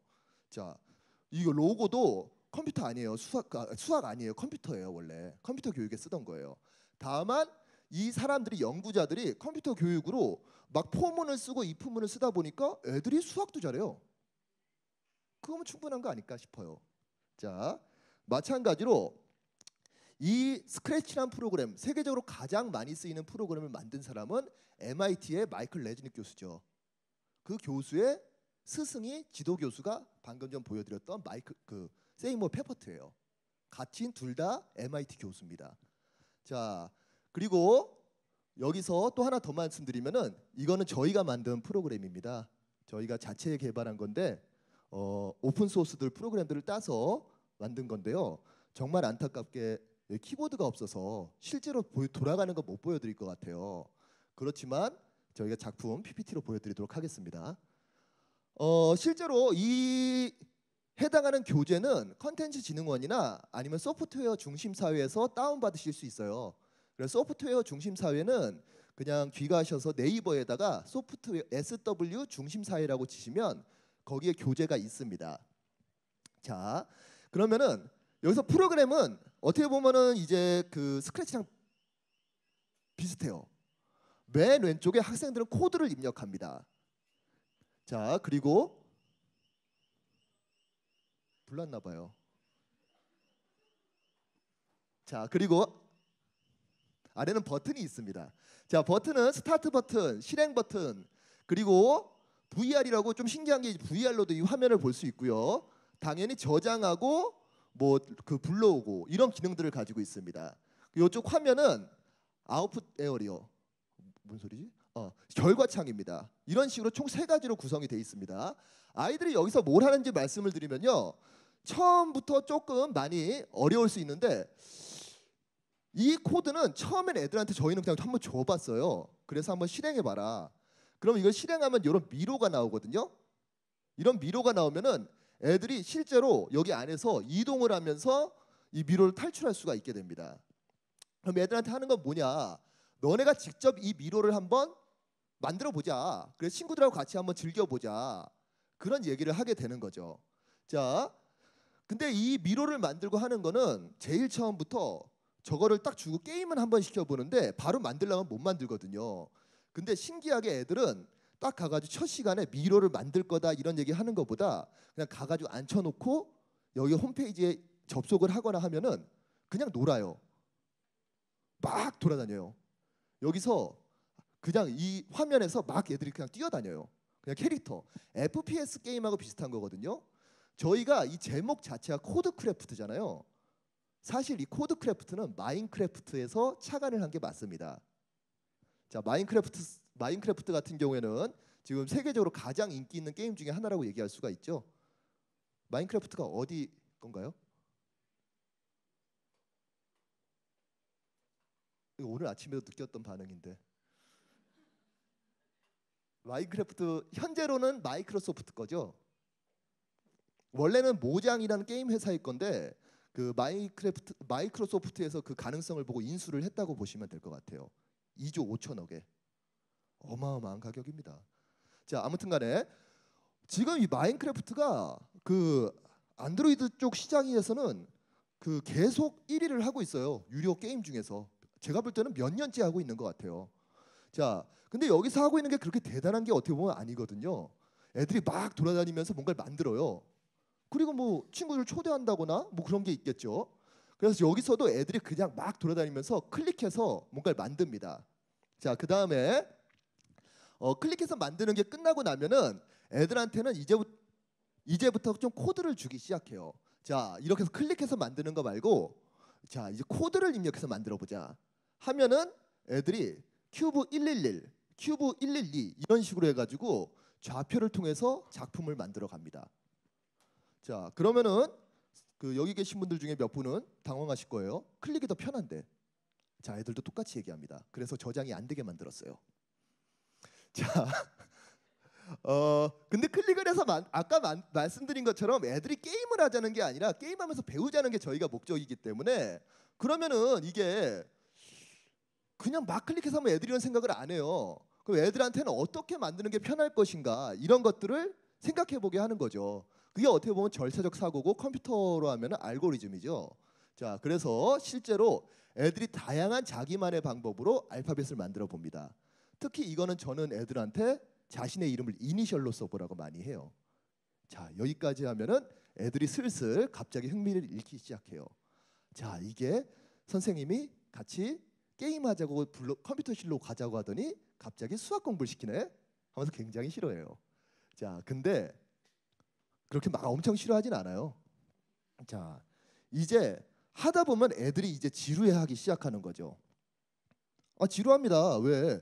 당장 방금 전 앞에 T자를 만들어도 계속 반복해서 뭔가를 입력해야 되거든요. 얘는 그냥 앞으로 가면서 쭉 만들면 좋겠는데. 자, 그래서 그 아이들은 좀 도구가 필요해요.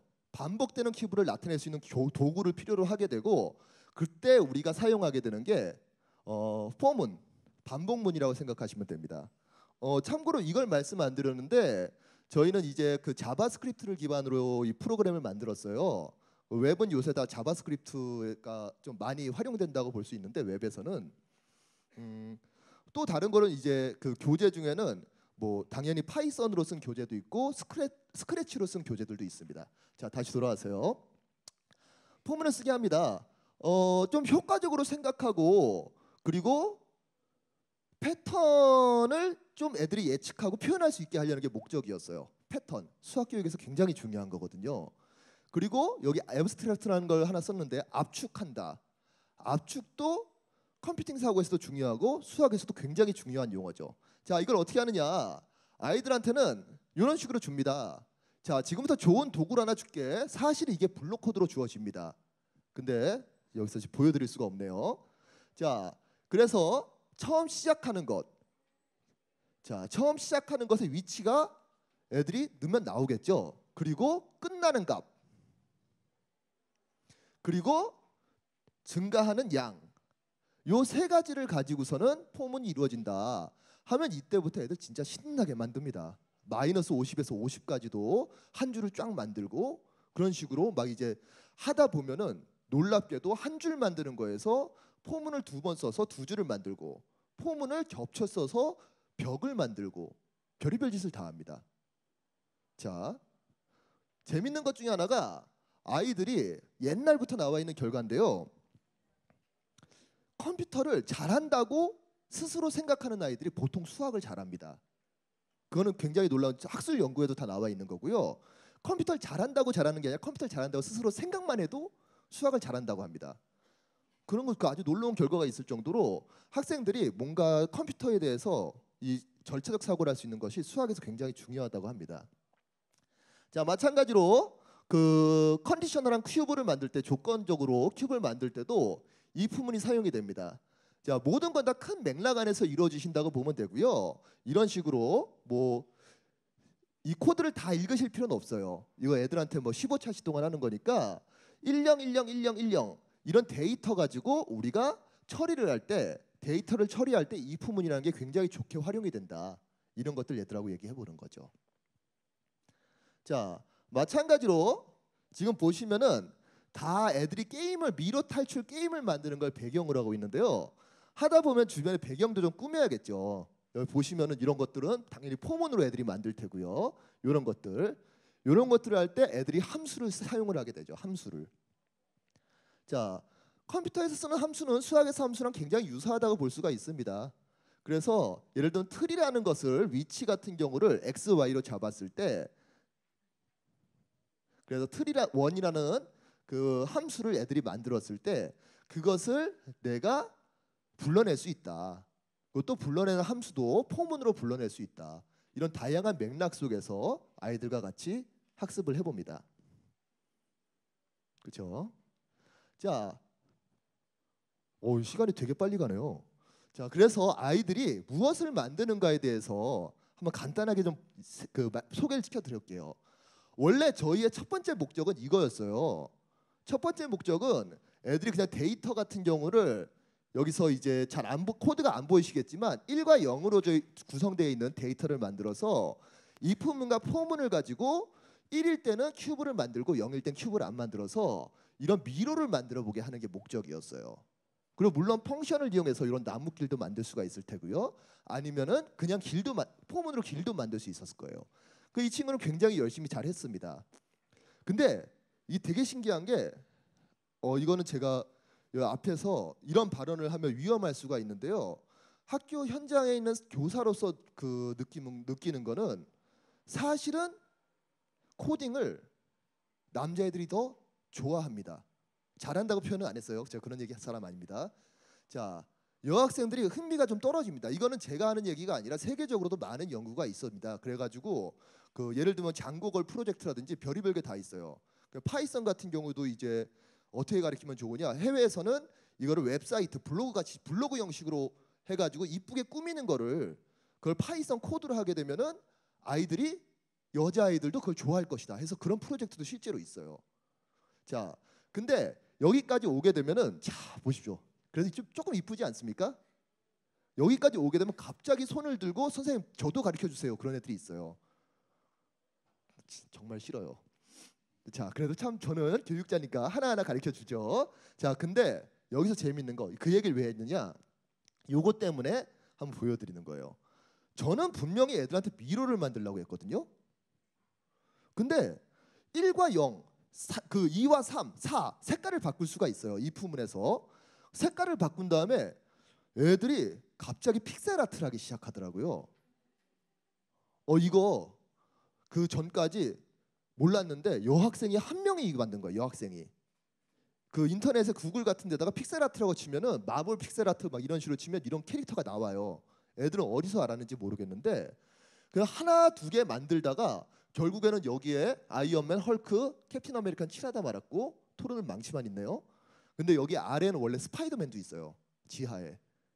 자, 이런 식으로 여학생이 만들기 시작하니까 자, 또 다른 학생이 이런 걸 만듭니다. 그러니까 어떻게 보면은 남학생하고 여학생의 관심이 좀 달라요. 그렇죠? 저도 남자잖아요. 그러니까 얘는 이거로 무슨 게임을 만들려고 하나?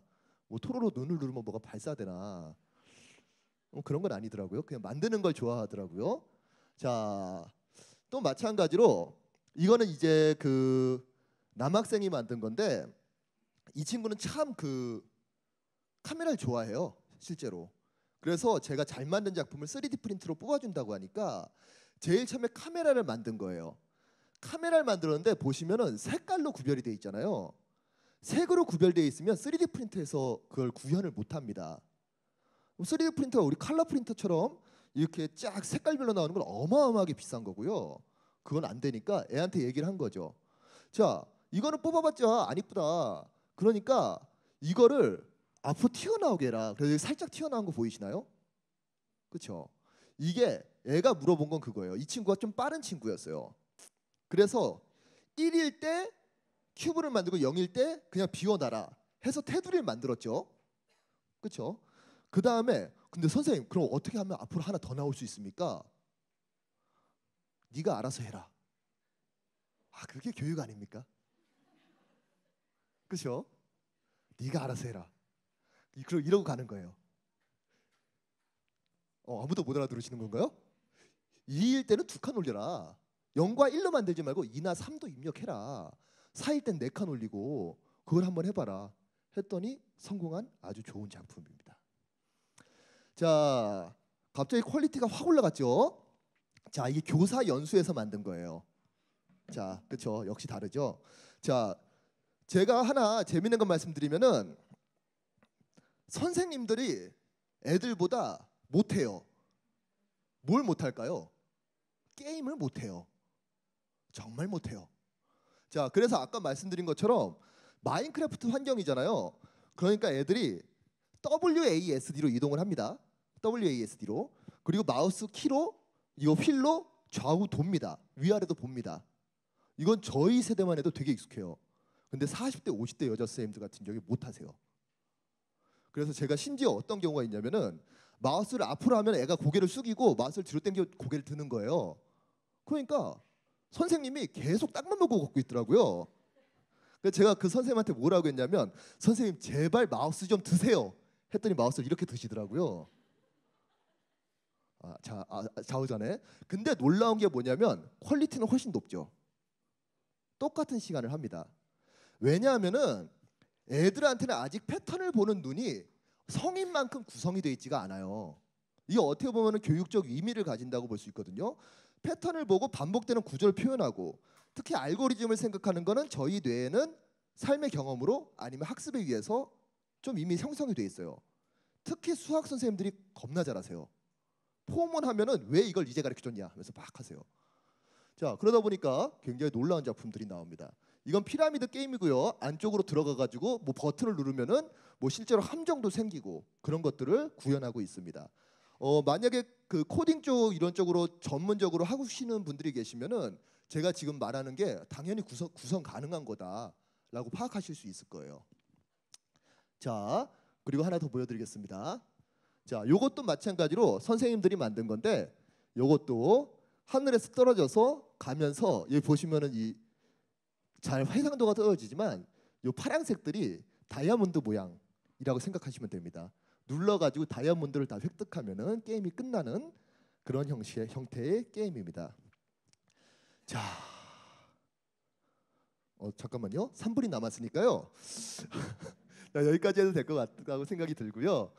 제가 조금 아쉽게 제가 오늘 여기가 정확히 어떤 시스템인지 몰라가지고 좀 더 말을 짧게 하고 코딩하는 걸 한번 보여드리고 싶었는데 그게 조금 많이 아쉽습니다. 혹시나 끝나시고라도 그 저한테 개인적으로라도 소스를 가져가시고 싶다 하신 분들은 얘기해 주시면은 제가 또 최대한 도움을 드리도록 하겠습니다. 감사합니다.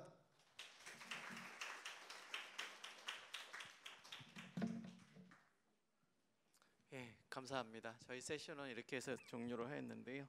좋은 강연과 말씀을 주신 주랑시 교수님, 김상균 교수님, 그리고 마지막으로 정진환 선생님께 다시 한번 큰 박수를 좀 부탁드리겠습니다.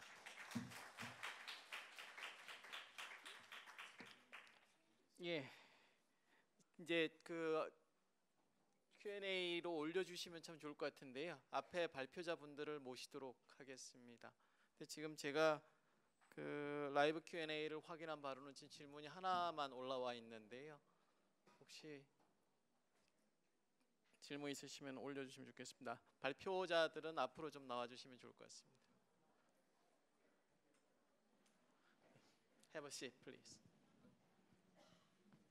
발표자 순으로 앉아주시면. 앉는 것보다 저기서 하는 게 더 나을 것 같아요. 서서 하는 게. 마이크 다 드리세요. 예, 그 현재 올라와 있는 질문은 김상균 교수님께 올라와 있는 질문인데요. 초중등학교에서도 게임을 활용한 즐거운 학습이 가능할 것이라고 생각합니다. 교수님께서는 초중등 교육 현장에서 게임을 활용한 수업의 효과를 검증해 보신 적이 있는지 궁금합니다. 또한 게임을 활용한 수업이 학생들이 고등 사고 향상에 어떤 효과가 있을지 궁금합니다. 이게 질문입니다. 혹시 답변 부탁드리겠습니다. 예, 질문이 청문회급으로 어려운 질문인데요. 답을 해보겠습니다. 일단 검증을 해본 사례는 검증이라고 말씀하시는 거 보니까 약간 뭐 통계적으로 잘 설계된 실험을 말씀하시는 것 같아서 제가 해봤던 실험 중에는 2016년도에 과학기술부의 요청을 받아가지고 우리나라 과학기술부가 운영하고 있는 플랫폼 중에 사이언스 레벨업이라고 하는 플랫폼이 있습니다. 사이언스 레벨업의 콘텐츠 효과성 분석을 저희가 300명 정도의 학생들 대상으로 실험을 해가지고 검증을 한 사례가 있고요. 그 외에도 뭐 논문 발표까지는 아니었지만 실제 어떤 콘텐츠를 만들게 되면 꼭 학교 현장에 대해서 검증을 합니다. 소그룹이라도.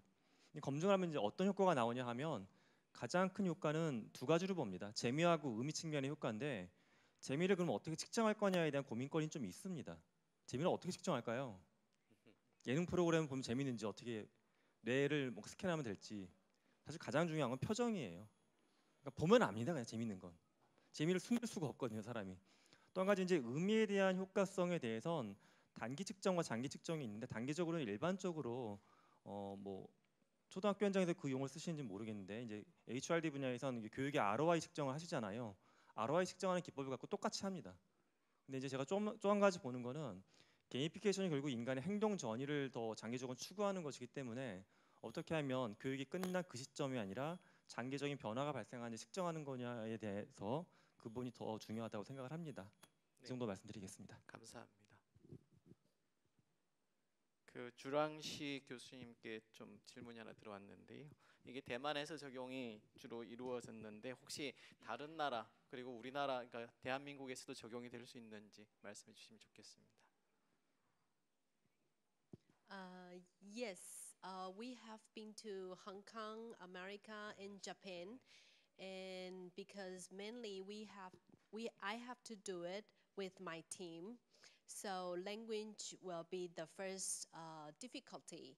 So what we will do is, let's say if I come to Korea, I will invite you to be my co-teach. So I will have to teach you first how to run the game and how to teach the students for the maybe 2-hour, 3-hour thing, and then we cooperate. Yeah, and other things will be easy. Other things will be just the same. Okay, thank you. Sorry for the name. 주링 She, 씨였습니다. that's fine. Thank you. 네, 질문이 현재로서 올라온 건 없는데요. 제가 정진환 네, 선생님이 저희 학교 출신이라 질문을 하나 드리고 싶은데요. 혹시 어쨌든 이제 코딩 교육을 수학을 통해서 그러니까 수학을 가르치려고 코딩을 활용하신 건데요. 그 수학 교과서에 있는 지식이 혹시 늘어나는 걸 확인을 혹시 하셨는가요? 어떤 지식이 주로 늘어나는지? 예, 저희가 이제 한 가지 일단 말씀을 드리면은 모든 수업 시간에 모두 다 코딩을 하는 건 당연히 아닐 거고요. 그러니까 이게 또 이벤트로 끝나도 안 되고 그렇다고 어떤 교과 지식 한 부분만 가르치는 것도 사실은 저희가 목적이 아니었어요. 저희의 목적 같은 경우는 실제적으로 요새 이제 대수적 사고 능력을 키운다 뭐 그런 부분들 그 어떤 사고 역량을 키운다는 거에 초점이 맞춰져 있고요. 특히 이제 학생들이 중학교 1학년 때 가장 많이 포기를 하게 되는 수포자가 양성되는 부분이 바로 문자와 식 부분이라고 그 통계가 나와 있습니다. 학생 그런 부분들에 대해서 뭐 많은 연구자들이 갑자기 초등학교 때는 막 덧셈 뺄셈만 하다가 중학교에 올라가자마자 뭔가 일반화 과정 그리고 일반화 과정을 통해 가지고 변수가 나오고 변수끼리 계산되고 굉장히 큰 혼란을 느낀다는 거죠.